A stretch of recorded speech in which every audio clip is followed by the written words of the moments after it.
Kush e dha urdhrin për të qelluar sot, ju pyetën? Asnjë urdhër nuk është dhënë për të qelluar. A keni dhënë urdhër? Asnjë urdhër dhe kur. Kur? S'mund t'i jepet urdhër. Komandanti i Gards kanë ardhur me kanë thënë të evakuojmë. Jo, kam thënë. Se unë isha jashtë për një drejt me ambasadorën gjermane dhe u futa drejt në zyrë, isha njëri në detyrë.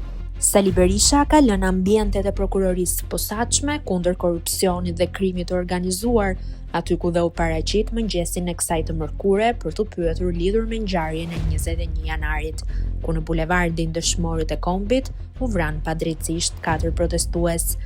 Në një deklaratë për mediat i jashtë ambienteve të strukturës së posaçme, Berisha ka hedhur dritë lidhur me pyetjet që ju bën këto 2 orë nga prokurori i posaçëm Alfred Shehu, duke theksuar se ai ka respektuar ligjin dhe se në asnjë moment nuk ka dhënë urdhër për t'u hapur zjarr në drejtim të protestuesve.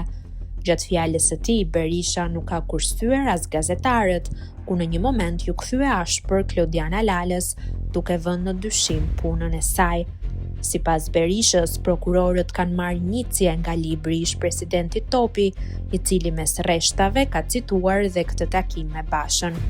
I pyetur nga gazetarët sa i përket audiopërgjimit të depozituar nga familjarët e Alex Nikës, një prej protestuesve të vrarë më 21 janar, ish-kryeministri pretendon se ajo është e manipuluar dhe se fakti që është dorëzuar pas një periudhe kohe relativisht të gjatë vë në dyshim autenticitetin e saj. Të sulmoni institucionet. Se u garantoj